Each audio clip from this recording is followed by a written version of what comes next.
We're live. How's it Josh, going? how you doing? Good. Yeah, How's Dan doing? I'm alive. Yeah, this isn't our normal time. We're going to be doing these things. We're just this was the time we could make this week. We were both pretty busy this week, so Saturday at whatever time it is right now, noon's not going to be a normal time for everybody. Just so everybody knows. Anyway, Dan has what do you got? 2 more weeks of season left, Dan. Yeah. Are you going to go tonight? I don't know. I'd like to. Trying to get some editing done. Hopefully I get out tonight. It's going to get bitter cold the next couple days. Honestly, I'd rather get out in the bitter cold. I think there'll be better movement. There's a lot of guys out today because it's a nice day and they know it's going to get cold. Yeah. But I don't know. Every day I can get out is that much more chances I can get one. Yeah. So you guys are getting that Arctic blast or whatever's supposedly coming through. Yeah. It's going to be cold here too. I think like 6 or something like that, which is really cold here. I was hunting in northern Wisconsin last week. It was 18 below while we were hunting without the wind chill. That's chilly. That's a little chilly. It's a little chilly. But that's not uncommon up there this time of year, really. I mean, that gets cold. 18 below is pretty cold. Yeah.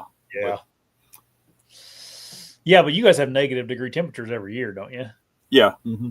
Yeah. Sure. Seems like whether it's it gets down in the single digits, it's just cold to be outside. And then beyond that, it's obviously cold. But well, I'll tell you what, it went from 18 below to the next day. It was like 18 above or 20 above, and it felt like summer. Yeah. Yeah. Well, we had like 48 here yesterday. That was nice. It melted a bunch of this snow we got off the ground too. So not all of it, but a lot of it. I don't envy you guys up north that just have snow all year round. I don't like it. We've had this on the ground for a couple of weeks now, and I'm ready for it to be gone. Yeah, I ain't got no snow here. We had snow up north, but not here. That's what everybody was saying. That was Wisconsin. You're kind of behind on snow, I think. Yeah. And they were saying that's bad for you guys because of the frost line gets real deep when you guys don't have snow on the ground. Yeah, I don't know. I haven't heard that. But I could see that happening because the snow is an insulator. Yeah. I've seen it where you get real heavy snow on top of ice, and then the ice never gets really thick because of the snow insulates it. You can fall through the ice even though it's been sub-zero. My buddy up there, he's a plumber, and he works for the state, and he was saying like they're having some problems because the frost line's getting real deep now, like 4 to 6 feet, and because they don't have any snow on the ground, so can cause issues, I guess. But we don't have that problem here. It gets warm enough pretty regularly to take care of that problem. So we were just going to get on here and talk about goals or things we wish would have went better this year. And I think both of us probably have a lot to talk about on this topic. At least I know I do here in Indiana. This was probably I had like the highest hopes this year in Indiana coming into the season, and just, I don't know, lost a lot of those hopes throughout the year. Just felt lost some of the year. I didn't really like that feeling. Yeah. Had several deer I was excited about hunting this year, and I just wasn't like deep enough. Like not deep in the woods, but like I didn't feel like I had enough spots this year for some reason. I kind of ran out of. I had like multiple things that went wrong this year, like whether it be coyotes running things off, dogs, like other people coming in and hunting, and I just found myself a little bit lost, kind of mid-season, where I'm like, I need to do something different here, and just never did come together. So I need to expand this spring and find a handful more good pieces of public to go into. Because my private, that's pretty much, I mean, yeah, if I didn't have that private anymore, it wouldn't hurt my feelings any at all. So it just, with the farmers taking all the trees out of it and stuff and getting rid of the CRP fields, it's not really much. Pretty much just a big open space. Yeah. Dan's been there. You would be shocked if you saw it now, Dan. You remember that woods you went across the creek and then to the right and you set back up in that little patch of woods right there? Yeah. That's all gone now. You can just see. Wow. Yep. And then the CRP fields now crop fields. So you take those two things away. The railroad track, there was an old railroad track. I don't know if you remember walking underneath it. Going in, that's all gone too. They took away all that railroad track that went down through there. Oh, wow. Yeah. So it's completely. So all you got pretty much is the trees that are on the edge of the river bottom down there, and there's very few of those. Yeah, and there's a couple little patches out in the middle of those. It was a CRP field. There's a couple little patches of trees they still got out there, but it was beans around it this year. It wasn't, corn. Yeah, and you gotta with that you have to hunt totally different than what you do to the public by you. That would be like you're setting up on one patch of brush, hoping there's a buck there, or hoping a buck runs that river or something through that open. And when you get up in the public, you can just hunt them down. I mean, you can just skip from spot to spot. You can get in there if there's not sign, move a little. Really, you're kind of stuck if you travel all the way out onto that private you have. You're pretty much locked in. Yeah. There were some nice bucks in there this summer, but they were gone. Once their velvet came off and they kind of got out of their bachelor group, they all went somewhere else. They weren't all going to live in those little spots together. So, anyway, I'm trying to make up for that, and I need to get out and do some scouting and something else I need to get better at doing. I found myself, which is kind of a rookie mistake, but like just wandering. Okay, I know this is a good spot. I scouted it this spring, and I get in there and I felt like I wasn't ready for those spots. Like I needed to pick out a better tree. I needed just narrow them down a little better so I'm not like guessing as much when I go into them, which is kind of easy to do in hill country because, you got so many tree options and all that. But like, some of the spots I felt like I knew well, I just got in there. I'm like, this isn't what I remember.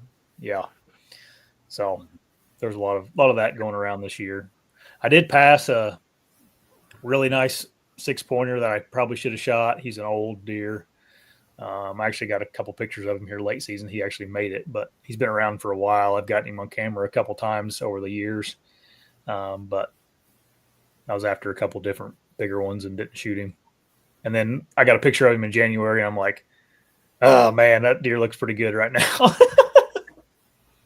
You just get one deer down there, right? Yep, just one. And that's gun or bow, right? Yep, just one deer. And I passed him during like early November. He ran a doe right by me. I mean, he stopped at 20 yards broadside. I could have smoked him, but I let him go. But I mean, he's probably a 4 or 5 year old. He's an old deer. But there was a couple other big ones in the area, and you can't shoot a 105-inch 6-pointer and expect to shoot a 160 or 170 like there was in there. So, yep.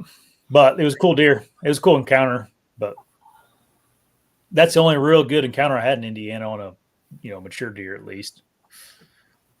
Now, out of state went pretty well for me this year. I can't really complain about that. But I had a good tag, right? I had an Iowa tag, so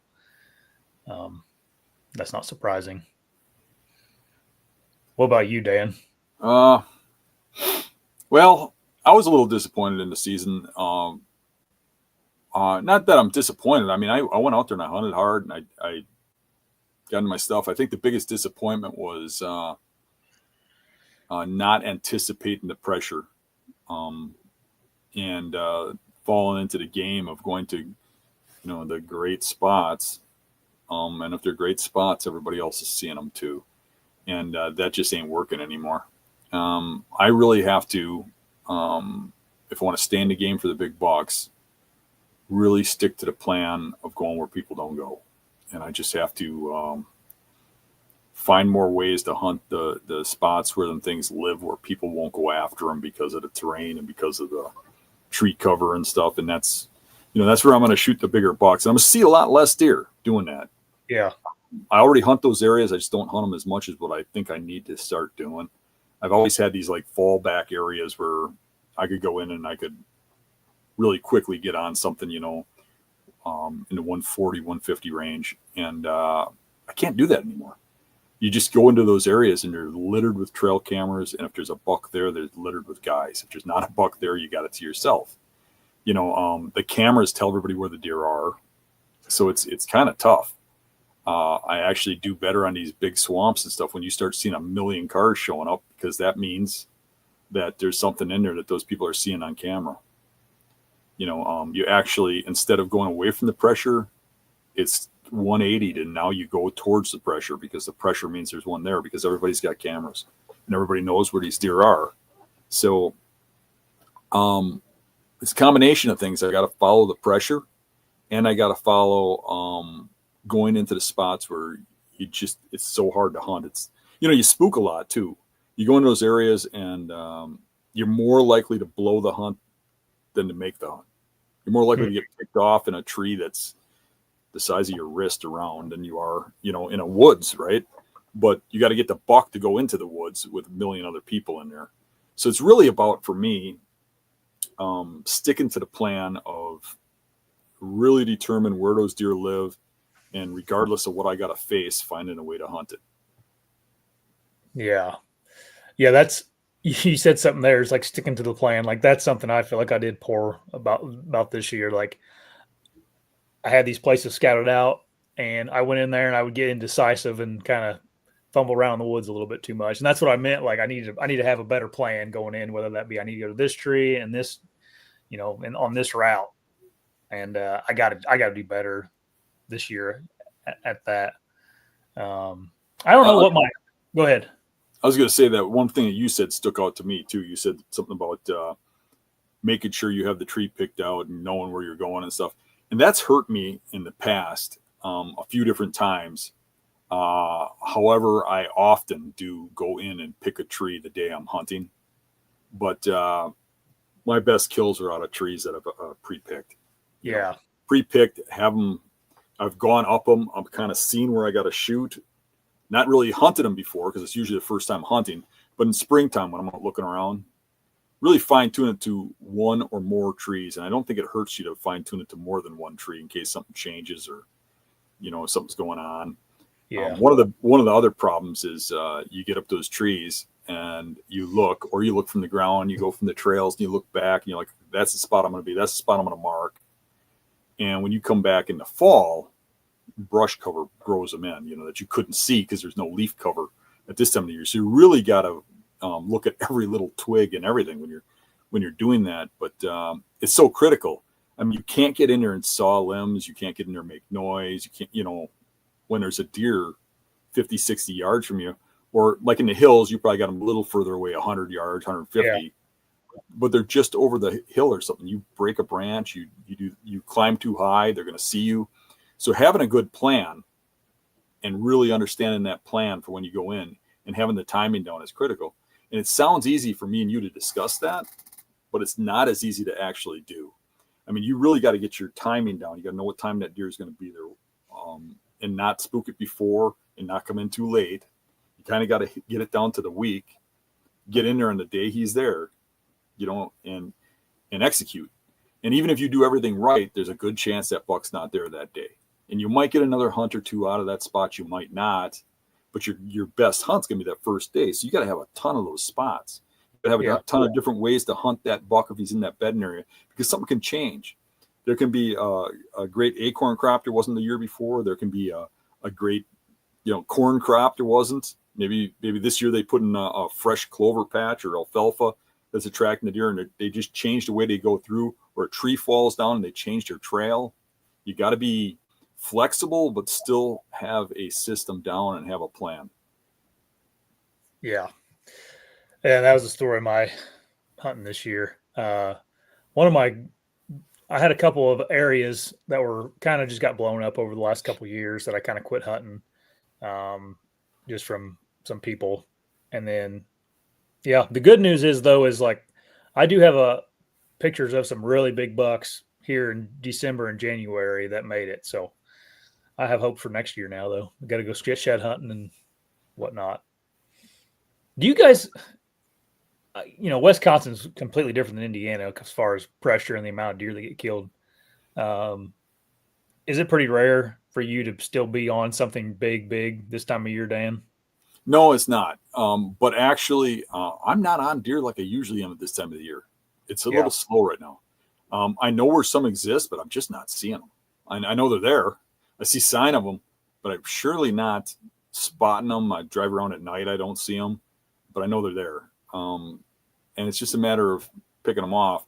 Part of my problem this time of the year right now is some of the deer I'm hunting are very remote. Yeah. And with the short days and stuff, if I got to go hunt them, I got to leave at like noon to get into some of these areas. And it's hard to do on a weekday, and I'm keeping at it, but it's hard to go out and see nothing day after day. Um, you know, you got to hit it right. Yeah. You ever see yourself getting another like a lease or a piece of private like you used to have with Dave's farm? Yeah, I would kind of like that. You don't realize how much that helps. Yeah. Not helps because you what I mean by that is like it's nice when you're having a bad time or you're going a long time without seeing something to just go fall back into there and just sit back and see a bunch of deer, whether you're going to shoot them or not. Relax your other spots and then go back at it. That was kind of nice. I would only hunt there at Dave's probably maybe 12 times in a year, including gun season. But it was still, I mean, it gave you that little buffer. I kind of like that. I kind of like, when you got an evening after work and had to work a little later, you got an hour and a half to go. It's really kind of hard to run a half an hour into a swamp, set up a stand, and then have a half an hour to hunt when deer move an hour before dark, But if you got stands preset on the funnels and stuff and observation stands on private, and you can run to an observation stand, you still get out there and do something, whether or not you're going to shoot a deer or not, but maybe you can watch something. You know what I mean? It was kind of nice to have that buffer. I think most people would take it as they got that private land. They'd never hunt. They'd hunt public every now and then, where I hunt the private every now and then. But I would like to do something like that again too.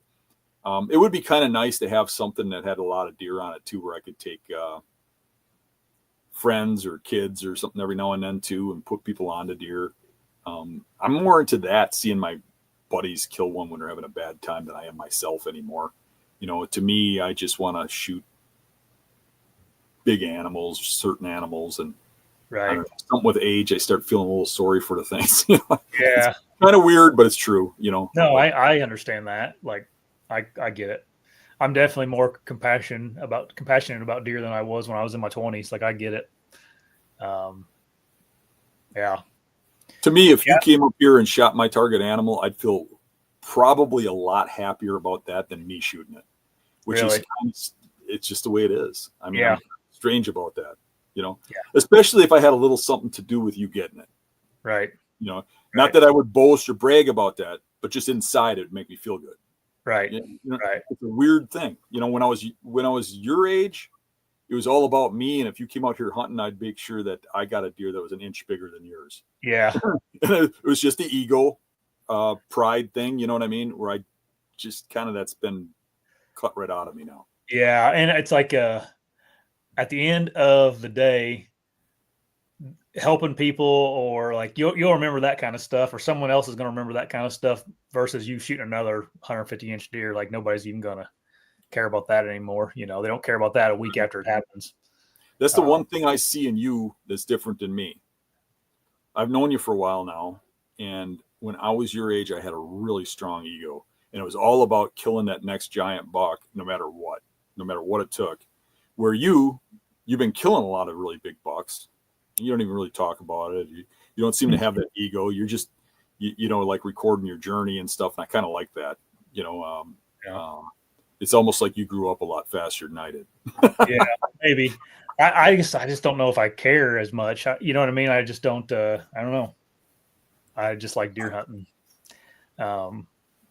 Yeah, I'm getting excited more about like mentoring people too. There was a time in my life, not that many years ago, when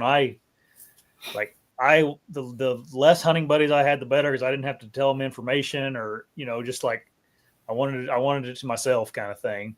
And that's changed over the last few years. Like, I enjoy having hunting buddies and whatnot around here. I mean, I don't have a lot of people around here that hunt the way I hunt, but I'm starting to, just over the last few years, meeting people that we share information or kind of root each other on, kind of thing. Yeah. Whereas in the past, it was like, I'd just rather not know anybody, or nobody, like just not being a tight relationship as far as hunting goes. So I get how you felt, though, like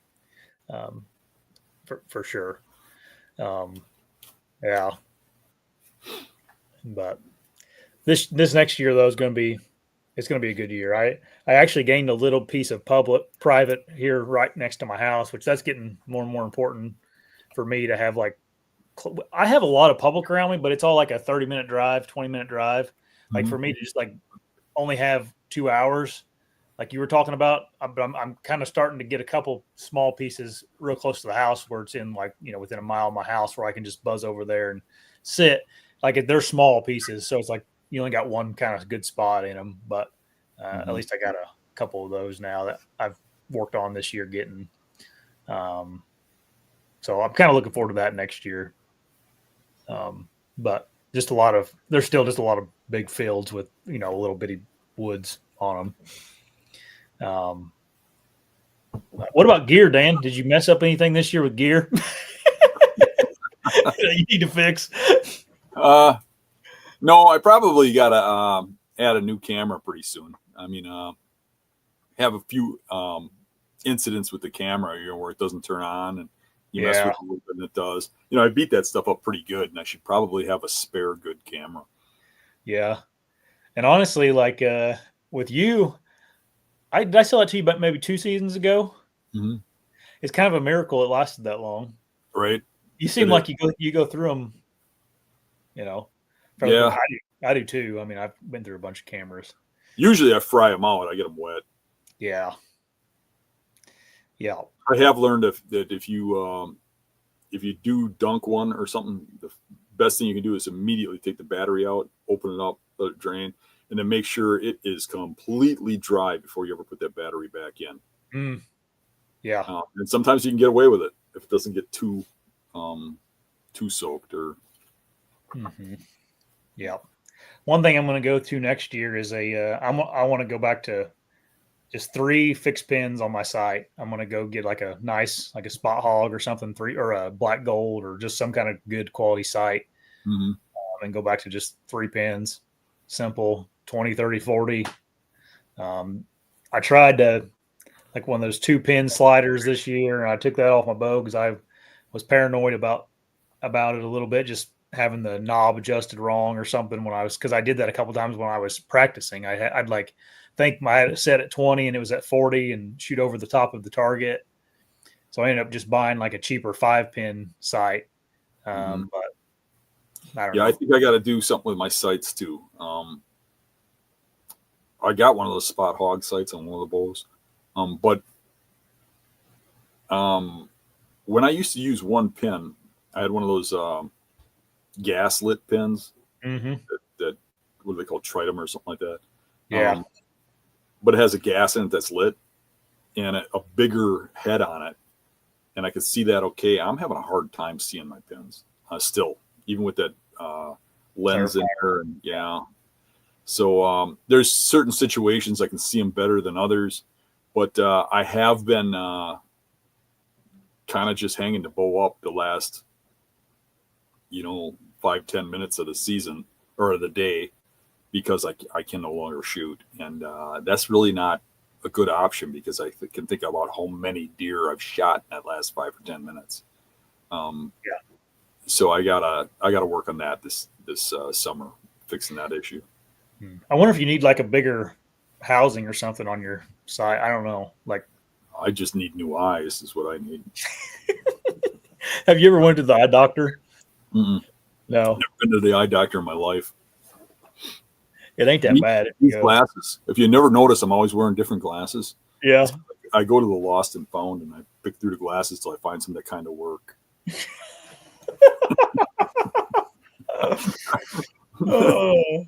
Or I buy them. My contacts or my glasses, they help me extremely. I mean, I love them. Like when I take them out, I can't see anything.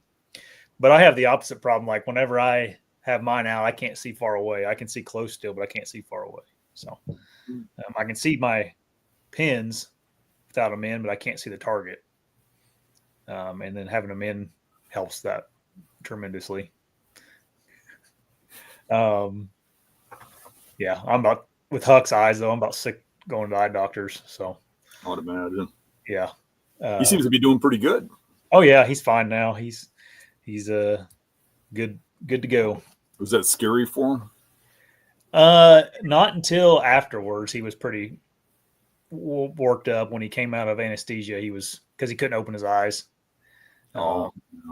And then we weren't there, but he was freaking out. And then it was scary because his eyes were bleeding, like he was crying tears, and he couldn't open. He was like screaming. And so me and Maddie were like, "Oh my gosh, is this normal?" And they're like, "Yeah." And he's like, "Kids when they come out of anesthesia are hysterical all the time. Like this is completely normal." He doesn't even remember coming home. Huck doesn't even remember any of it. So he was fine, and the healing process was pretty quick. We have to go back in like 6 months and have another checkup on him, and he'll be good to go then.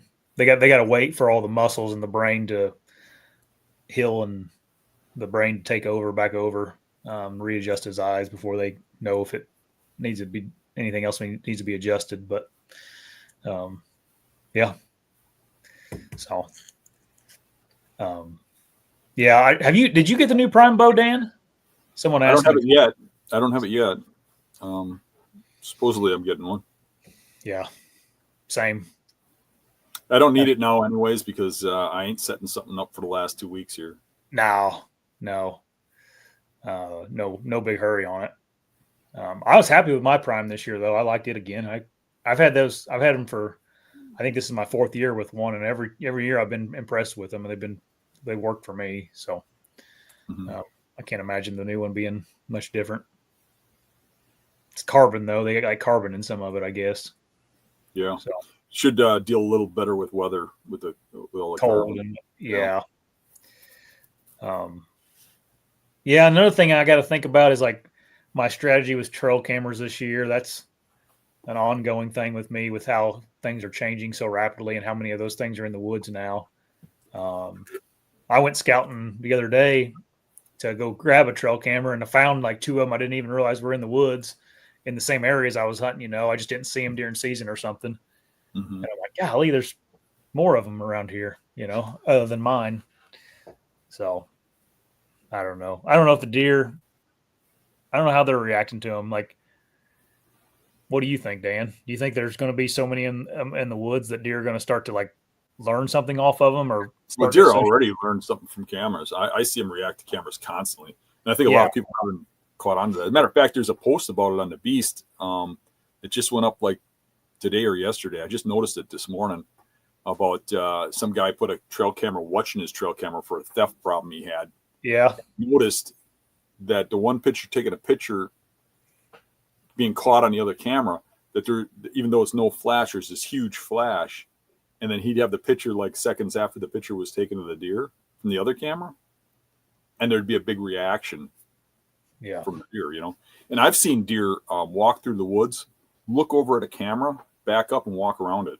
Mm-hmm. I don't think they're walking around it because they know it's taking their picture. Right. They're walking around it because they know it's something that's doesn't belong there. I think they can smell something, they can hear something, they can see some sort of like, even if it's a flash that me or you can't see, I'm thinking they can see it with the way their vision works. Something's going on there. But I even with cameras and trees, you get deer looking up at them. Mm-hmm. Some cameras are better than others, but I do think cameras spook deer. I think you can get away with that spooking in certain situations, just like you can get away with human scent in certain situations. If you think about like trails, I know in the hill country where you're at, often there's a trail that goes in, takes you up. You got to follow that because otherwise you're nuts because you're going up and down ridges, right? Yeah. So you got one way everybody goes in, but you'll see deer cross that trail constantly with no reaction. But walk down in that valley and walk up and watch what a deer does when it hits your trail. It freaks, right? Well, when you get near deer bedding, they freak out, which is where they're in daylight most of the time, you know, especially mature bucks. But so if you stick a camera and you stick it in a bedding area, or you stick it right where you're going to hunt on the edge of a bedding area, those deer are going to freak. Now, some deer will come by it like natural, and people will be like, "Oh, that deer didn't react." Yeah, but that's not a mature buck. What'll happen, and you can see this in your cameras if you pay attention. Your first picture or two, you know, like in the first couple of days, you'll get a picture of that mature buck coming by. And sometimes he won't be, but sometimes he'll be looking right at the camera. But see if he shows up again the next day. You know, some of them do, but a lot of them after that first picture disappear because of the camera. So my idea for cameras would be to put them back further. You don't have to use a camera as a hunting spot. Yeah. You put it back where the food is. You put it back where the trail crossings are, where the funnels are. All you have to have a camera do is tell you there's a deer there. He's there somewhere. Your scouting, your skill is what kills the deer, not the camera. And that's where people got it wrong. Yeah. Patrick ran all his cameras on video mode this year. And it was like constantly he was sending me pictures of deer spooking, like, because on the video you can you see a 10-second aftermath, yep. Or a lot of times with a picture you just see the deer and then that's it. You're like, what happened? Well, it's like he ran it all year, all of them on video, and it was like pretty shocking to me how many deer were like, you know, you get a picture of that, but then in the video you'd see them spook off. Yep. So I was like, man, sometimes you probably are hurting yourself more than you're helping yourself with that. You probably wouldn't know this, but I do from being an old fart. Back in the day when we used film cameras, the deer could smell the film. They would react on scent, and they really reacted to film cameras. Yeah, that's interesting. Those things are probably noisy too, I bet. Yeah, some of them were. Yeah. Just a lot more going on inside of them, I'd imagine. I think I told you this once before, but the very first trail camera I ever had, I made and had never heard of a trail camera. So maybe I invented it. I don't know. But but I built a trail camera by putting a camera in a box and having a mouse trap that would hit a dowel pin that would push the button on the camera, and it ran a string across the trail. And I got that idea because before trail cameras, they had trail timers. Yeah. And what it was a little clock with a string that went across the trail. When a deer would walk through and pull the string, it would give you the time the deer walked through. And it might be a deer, it might be a guy, it might be a dog. Squirrel got a hold of it. Yeah, a squirrel might have got a hold of it. But you'd be like convinced, okay. And then you know, you'd look at which way the string was facing and you go, okay, it was going that direction at this time. And you'd get one time. So, you know, if a doe came by there at 4 p.m. and the buck comes by at 10 o'clock, you'd be hunting there at 4 p.m, you know. But I got that idea from that string and from my dad made these like banks. He would make them on his spare time where you could drop a quarter in them, and they were actually a trick. They were made to look like an outhouse. But when you dropped the quarter in it, he actually had a rat trap at the bottom. And this thing would blow up when you dropped the quarter in it. Yeah. It was supposed to look like a bank. But I got the idea of taking his mouse traps or his rat traps or whatever he made to blow them things up and cut off part of it and put a dowel pin through it. And I actually got pictures like that, and all my friends were amazed. But you keep breaking the cameras because you send a dowel pin through the top of the camera and break the button off, and you get one picture. And it's amazing at how people thought that was so unfair back in those days. And now the technology we have now, everybody's like, well, this is just fine. This is really fair. It's, you know, it doesn't give you any advantage. Yeah, right. I made a video the other day about how much information we have out now. And there was a guy, I was watching a bass fishing show, and the guy was talking about how much information. He's a biologist and a pro. He's a fisheries biologist, and then he is also a pro bass fisherman on like the bass fishing tour. And they asked him about how much information we have out if he thinks it's bad. He said you can't ever have too much information. You can just um, misuse that information where you get overwhelmed with it and you don't know which way's left or right, and you start to rely on it so heavily that it's kind of detrimental to everything. Right. So I'm like, yeah, that's happening in deer hunting right now too. Like everybody has a bunch of cell cameras, and we got way more information than has ever been out before on how to shoot a deer and all these opinions. And it's like, holy cow, sometimes it's Well, overwhelming. what's different now is the younger generations now are really taught to learn everything through books and through studying and through looking things up. And people think they can listen to a couple of podcasts and read a couple of books and that they're an expert in something. And you still need that in the field experience. I mean, all that stuff helps, but it really doesn't make you a great hunter. You got a lot of guys that, read a book and watch a couple seminars and they like some guy on YouTube, and then they shoot one buck and then they're the expert, Yeah. And then they're putting information out there that really is kind of not true.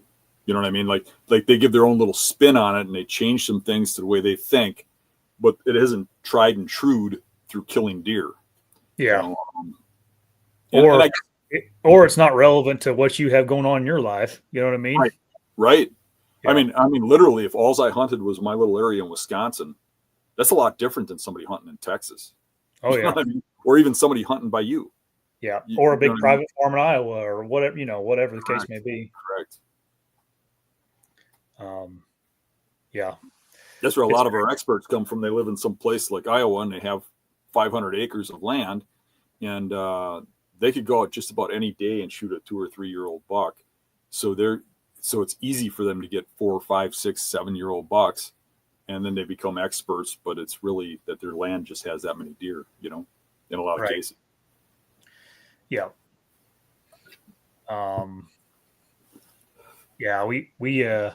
I don't know, the technology thing. That's always a hot topic that everybody wants us to talk about, but it's like, I don't know. I had the drone thing gets brought up all the time too. And yeah, I had a buddy send me a video of a deer. He has a drone, and it was like he has a big, it's a 3-year-old deer, but it's a really big 3-year-old. And he was like flying the drone and just videotaping it. And the deer are just looking up at him, like just watching him. And I was like, I don't know, man, that's crazy. Yeah, I know. I mean, you see stuff out there like the drone footage of guys doing drives, and there's a big buck bedded right in between them, and they walk right past it and stuff. Yeah. And you think, well, yeah, that's cool footage, and it's really cool, but people are going to start abusing that. It just, I mean, if I took a drone and I looked at those areas that we do drives in, if we had a guy running a drone, you know how easy it would be to kill those deer? Yeah. It just doesn't seem fair. You know what I mean? And it's not that it would become so unfair that deer would go extinct or anything like that. It would just make what we do obsolete. It would make me feel like everything was a waste, that we've done over the years. Well, and I mean, like, this guy's my buddy, and I don't care what they do. It's really up to them if it's legal, but like, it just felt a little gross to me. Like, I just felt like, man, just leave the deer, like, leave them alone. We're already trying to stick an arrow through them. Like, just leave them alone. I don't know. That was just me. And that deer, who knows? That deer probably didn't care a bit, but it's just like, I don't know. It just felt it's a weird thing. When we were bobcat hunting, there's a couple spots where we stopped, and there's 2 huge swamps and a little funnel of swamp that goes in between. And you get on foot and you walk way out to check to see if there's tracks going through there. It crossed my mind. A guy with a drone could just fly over there and see if there's tracks. You know what I mean? It's just, the whole thing is just crazy the way technology is changing so rapidly. Yeah. Yeah. I know I've heard a lot this year of people, like private land people, using drones now for inventorying deer, and um, yeah, Yeah, but um, your average guy. Um, Even think about yourself. I mean, you got a drone. You're just going to inventory your property. You got 400 acres. You go out there, you see a giant buck. You see how easy it is to just find that buck at any given time. right, And you got that drone just sitting there. You're going to go out hunting. How easy is it to just check which bedding area it's in? right, How right, easy is it to check, where exactly is it on the property? And if we put these three guys in these three stands, how easy are we going to kill them?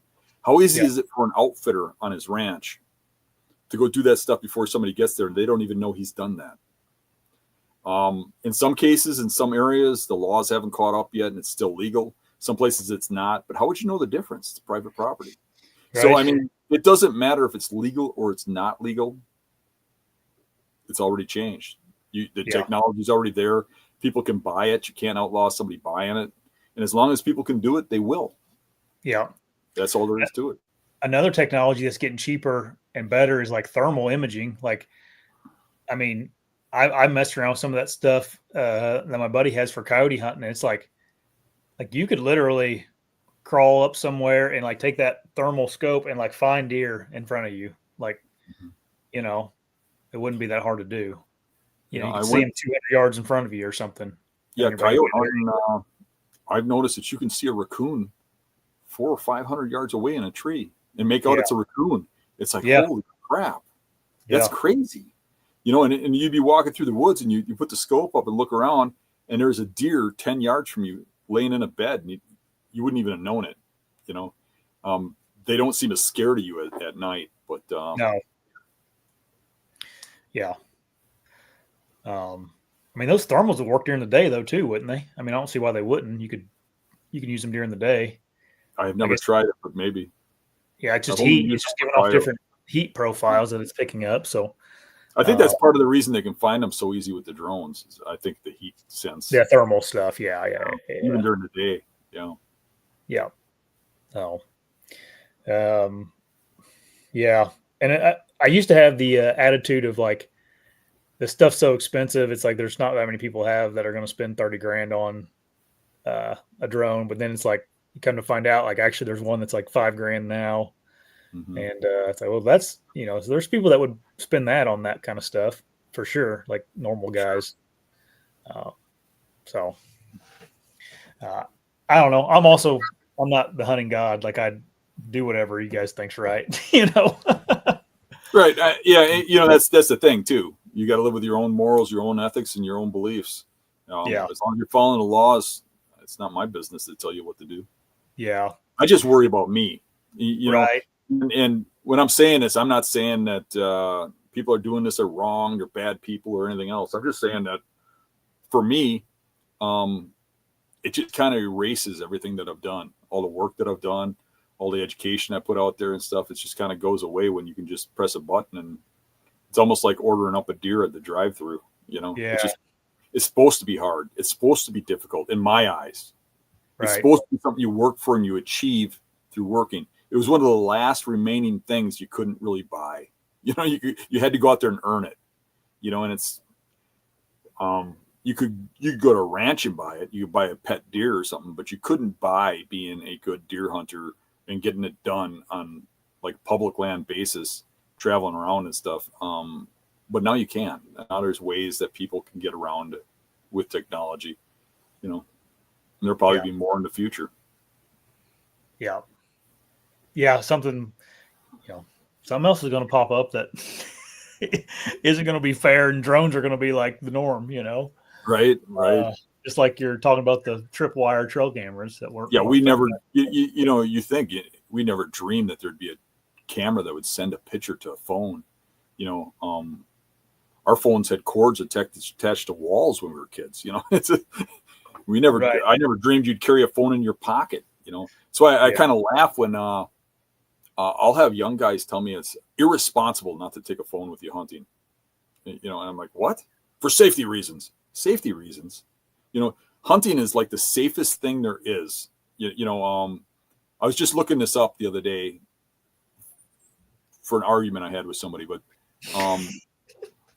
Going to a bar is something like a million times more dangerous than going hunting, but you don't have to tell anybody where you're going to be or give them the GPS location of the bar you're going to.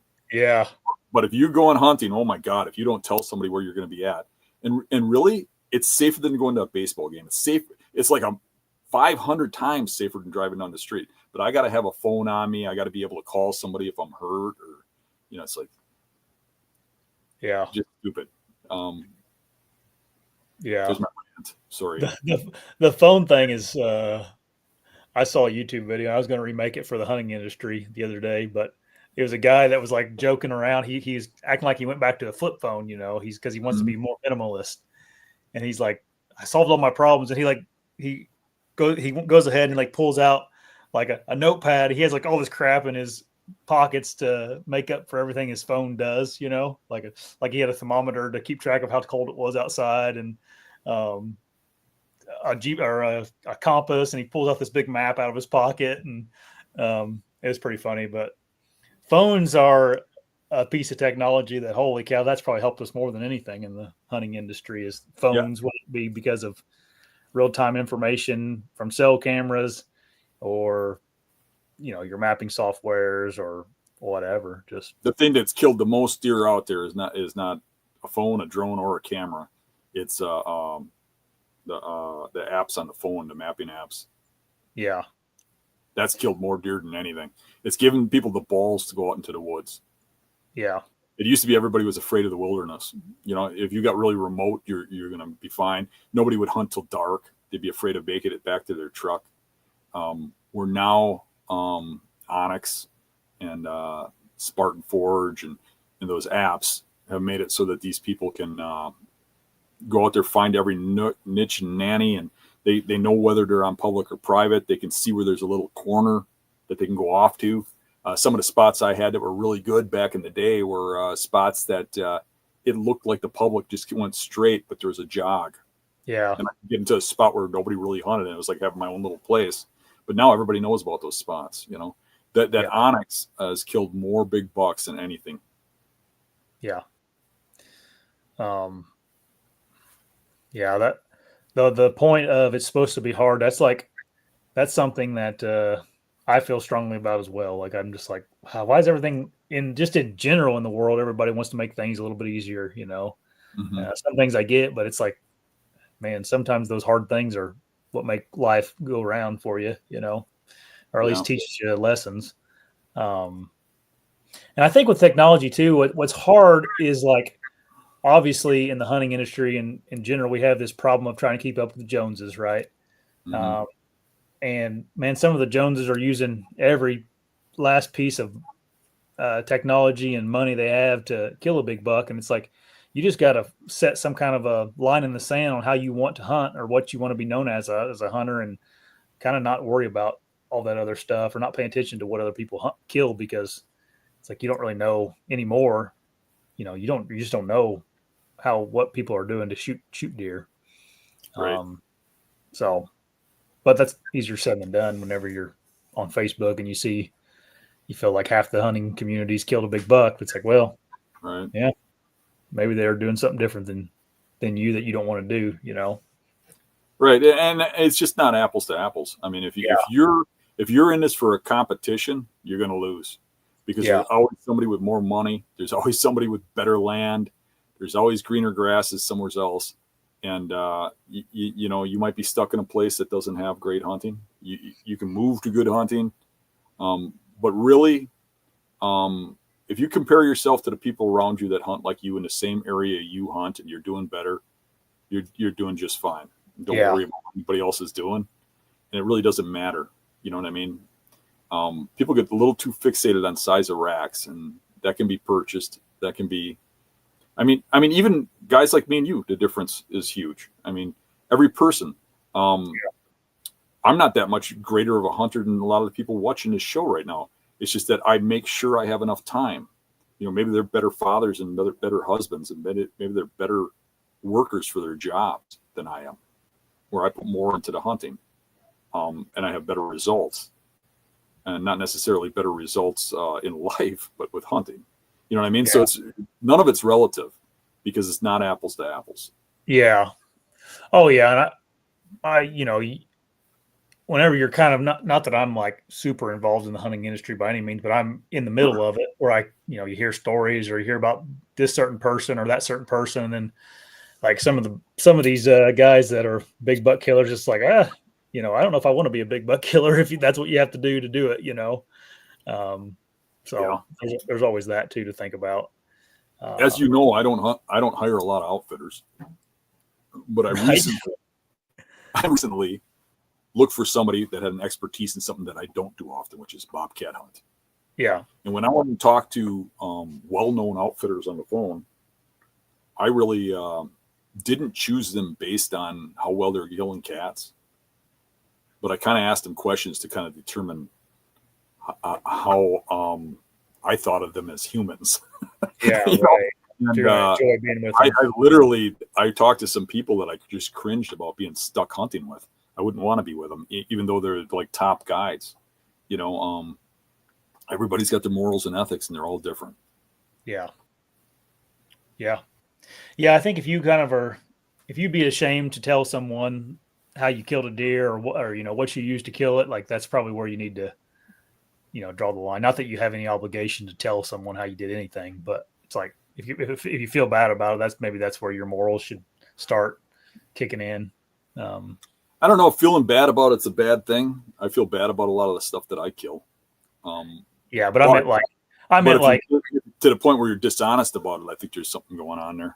Yeah, that's what I meant. Like if you don't feel like you want to tell someone how you did something, like because you're ashamed of it. Right. Not. I didn't mean to feel bad about the killing part. I meant like if you flew a drone over your property and you shot a buck in the next hour because of it, and you don't want to tell anybody, it's like, yeah, you probably shouldn't have done that, Right. Yeah. There was a couple questions. I got somewhere to be here in a little bit, so we're going to run for about an hour. Dave had a good question. Racer Dave. Haven't talked to Dave for a while. What's up, Dave? I can't find the question now, but he was asking here it is. Do you see any differences in deer quality and quantity in areas with bad cell coverage? It's a good question. Yeah, most of the places I hunt have good coverage, but maybe you get away from a little of that by being in a place that doesn't have it. Yeah, that's getting few and far between. I know this year they must have put a tower up somewhere around where I hunt at because I never gotten cell service in there, and this year we got like 5G in some areas. Yep. So they put something up.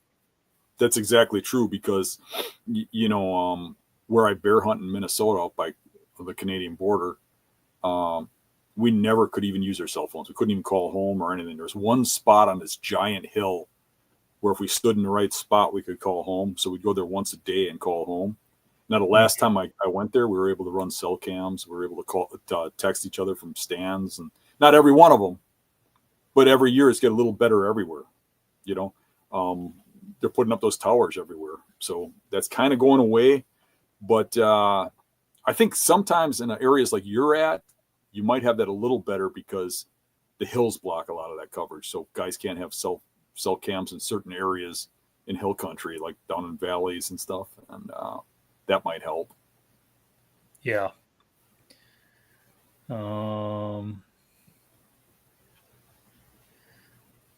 Robert asked, what's your opinion on LiDAR? What's yours? I think is he just talking about the mapping, LiDAR mapping? I think it's I'm sure he's just talking about how much better it is than regular mapping or whatever. And like topo lines and stuff. That's a technology I don't really have a problem with. If you're sitting here looking at a map, that is a long way from killing a buck. You know what I mean? You're a mile away from that yet. So yeah, I agree with you there. Map reading is a cool thing. And it's still a skill. But I think LiDAR has its advantages and disadvantages. If you're just going to use LiDAR, you'd have issues reading it, or looking at it.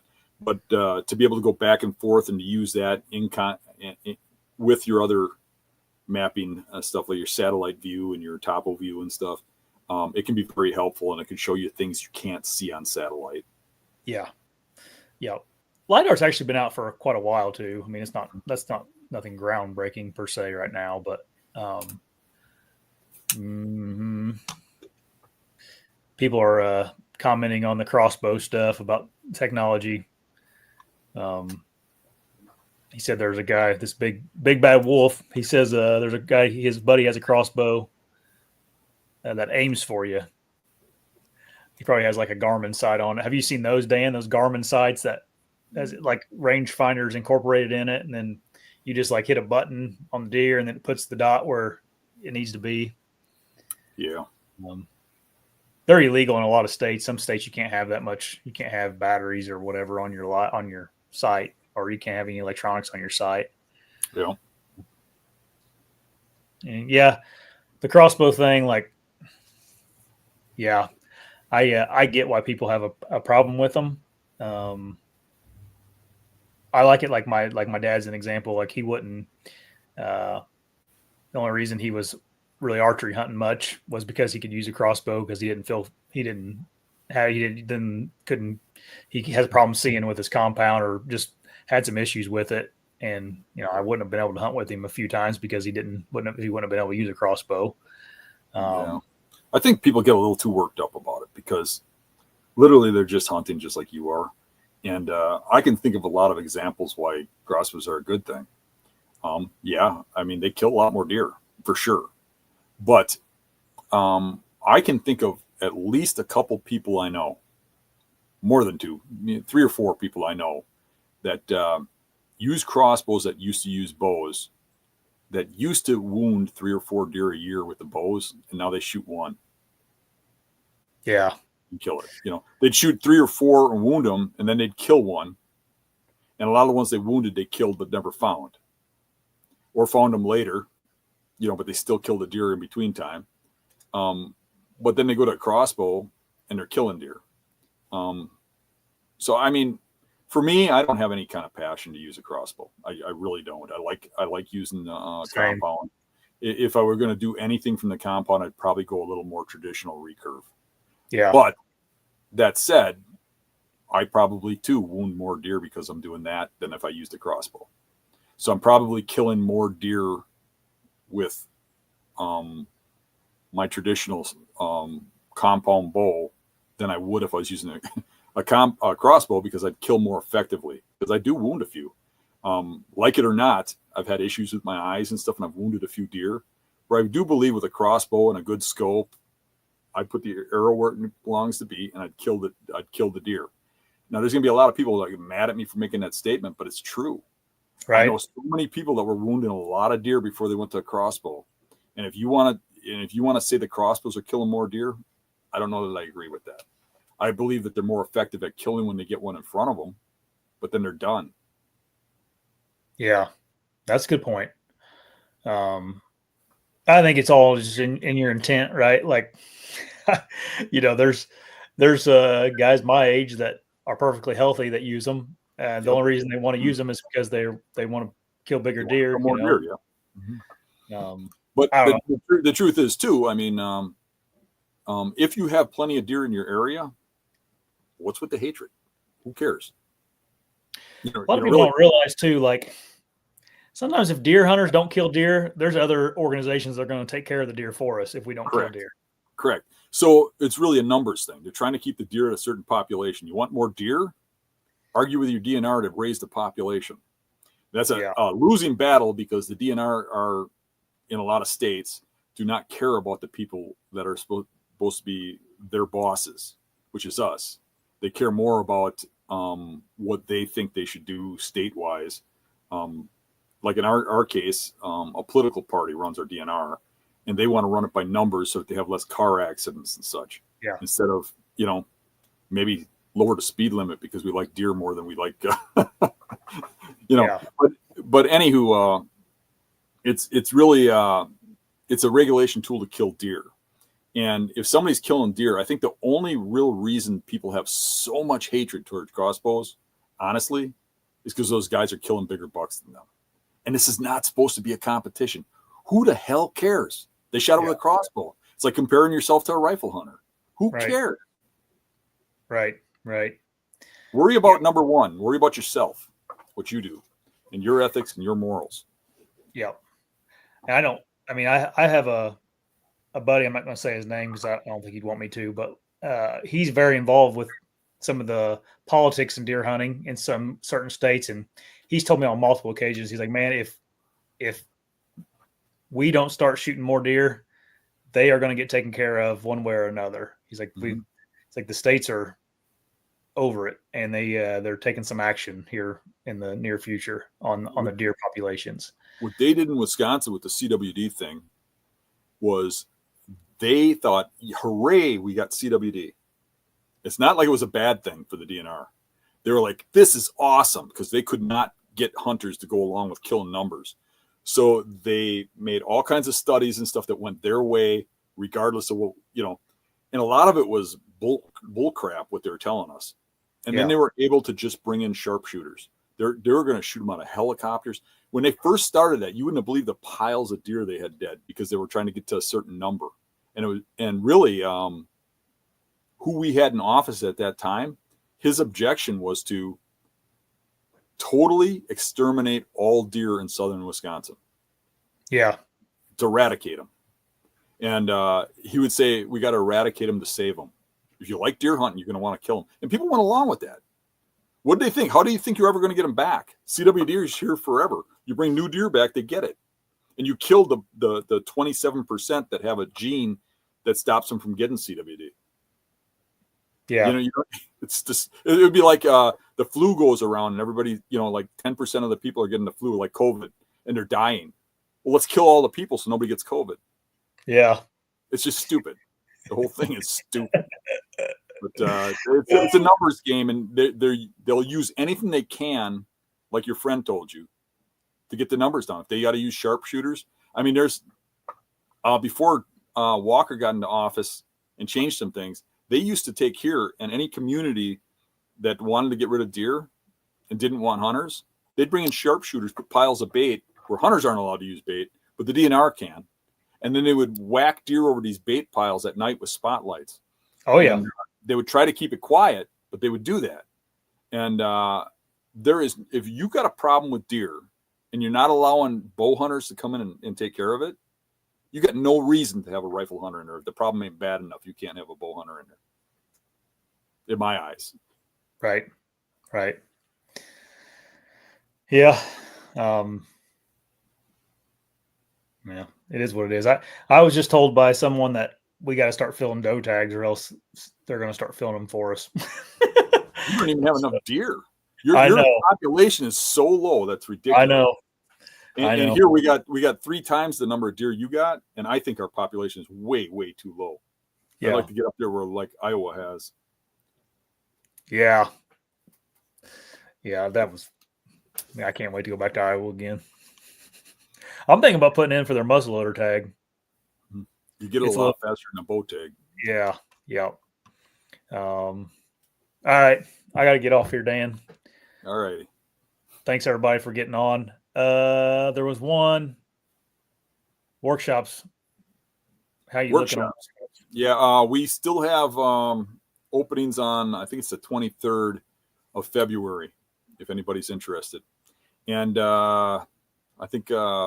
are we going to be on my channel next week? Yep. Maybe we'll give away a spot on my channel, and make it fair for you. Maybe we'll do one on your channel too the next time.